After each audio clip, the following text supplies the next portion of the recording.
For today's video, I carefully researched and engineered the statistical world's best striker. As you can see, every single stat is 99, and yes, even goalkeeping. And I am putting him on the current worst team in the Premier League to see just how good this guy is. And here we are with 18-year-old the best. He is in the Southampton squad, but I'm only giving him 3 seasons to prove himself. And in season number 1, this is the team we can put together to support the best striker in the world. And halfway through season 1, we are up to 3rd place in the Premier League, only off by 2 points of 1st. It seems that our striker is doing pretty well so far. We are into the 3rd round of the FA Cup, we are into the semi-finals of the Carabao Cup, but we do not have European football in season number 1, so that's the goal for season 2. And for this January transfer window, there's only one signing I want to make, and that is at the left back role. I felt like we could have used an upgrade there, and we have done that with Lewis Hall. Done a bit of a swap deal, good signing though. And this squad is progressing quite nicely in our first half of season number 1. But I'm bringing you here to the second game of the Carabao Cup semi-finals because we lost the first game 3-2 to Man City. We need to come back here to move on to the finals of the Carabao Cup. Let's see if we can do it here. Game 2.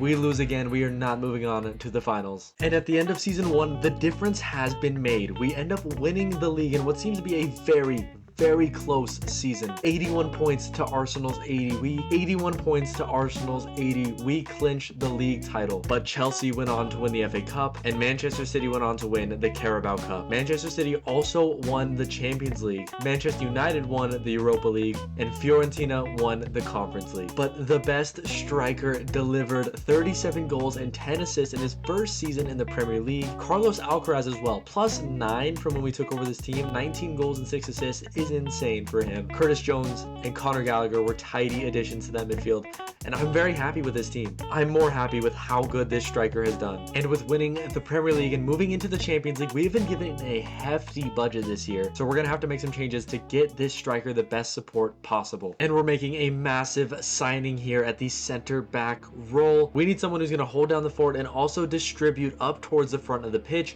and I think this is our guy coming in at a cut price deal. Once again, it is Mark Gahey coming over from Crystal Palace. What a signing for 22.9 million. We are also making our star signing of this window. I'm not even gonna wait for this animation. You know who it is. It is Alejandro Garnacho coming over from Manchester United on the left mid. 82 rated there. Should be really good for us. And with that last signing, we now have a left mid that doesn't really have a role in the squad, so we're gonna use that asset to bring in a new central defensive midfielder. It is Adam Wharton coming over from Crystal Palace as well for Samuel Edozie and a little bit of extra cash. And this is now how our team is looking for season number 2. I very much like the way this looks, and I think our striker is going to have a great year in the Champions League. And our Champions League bracket this year is pretty dang tough. Starting off with Benfica, October is Inter Milan and Real Madrid. November is PSV and Athletic Club Bilbao. December is OGC Nice, and January is Lazio and Frankfurt. This is not an easy group.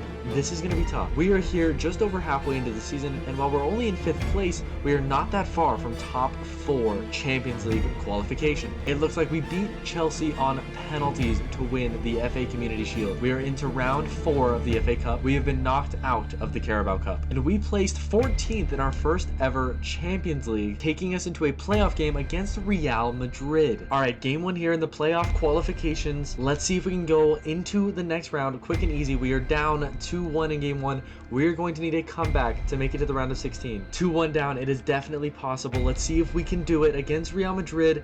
2-2 is just not enough. That Valverde 79th minute goal keeps us out of extra time, and we are out of the Champions League. And in season 2, we did not win the league. We actually didn't even make top 4, ending up in 5th place overall, just 2 points outside of the top 4. Of course, we won the Community Shield. We already knew that. Arsenal wins the FA Cup and the Premier League. Liverpool wins the Carabao Cup. PSG beat Barcelona on penalties to win the Champions League. Monaco win the Europa League, and Bayer Leverkusen win the Conference League. And the best striker had a tough season. Only 28 goals and 14 assists for him. Very rough. Garnacho, though, 23 goals and 12 assists in his first season is great to see. And Alcaraz really slowed down in goal production, but not in rating. rating up to an 83. But in season number 3, our final season, the goal is scoring goals. So we are going to need to find the best way to get our best striker the ball. And with our final season's budget being 150 million, don't know how that's possible in 5th place. We have made another signing in a position we've already upgraded before, but I felt we needed a new one. Destiny Udogie is coming in for a swap deal with Lewis Hall at that left back role. As well, one of the only roles on the pitch we never upgraded was our goalkeeper, and I think it has to be time, especially if we're going all out to win as much as possible this year. We have signed Lucas Chevalier from Tottenham for $45 million, and I think we still have some in the bank. And our final upgrade this season is a small upgrade rating wise, but a big upgrade in terms of I think he's going to grow a lot in a single season. It is Lenny Yoro, the French center back, coming over from Manchester United for a swap deal plus 20 something million. It was not a good price, and we unfortunately did not make the Champions League last season, but we did make the Europa League, so maybe we'll still get a trophy this year. Starting out with Ajax, into Lazio and Olympiacos, then Braga and Copenhagen. December is Midtjylland, and January is FCSB and Sangaloy. All right, we made it to February, and we are currently 3rd in the Premier League, but this is a close season in the Prem. Chelsea in 1st place has 49 points. Even to 9th is only 10 points away from that. Everybody is close this year. And we have the 2nd most amount of draws with 11 draws so far. We need to start converting into wins and we would be doing just fine. We are in the semi-finals of the Carabao Cup though, tied 2-2 with Newcastle thus far, and ended up going undefeated in league phase play in the Europa League. But hold on tight, because our striker already has more goals and assists than games played at halfway through the season. We still have Carabao Cup, we still have Premier League, we still have Europa League left, and we are blowing past expectations in our final season. And if any team is going to go all the way in some of these competitions, it's going to be this one. This squad is fantastic, but is it a good enough squad to beat Newcastle to move on to the final of the Carabao Cup? Let's find out. It is 2-0, Curtis Jones with a brace. We're going to a final at least this season, and we end up getting drawn against Porto in the round of 16 here. Let's see how game 1 goes for us at Southampton, and we lose 3-0 in leg 1. That is not good. They only took 4 shots and they scored 3 of them. Game 2 against Porto, we're down 3-0. I doubt we come back from this, but we're going to try.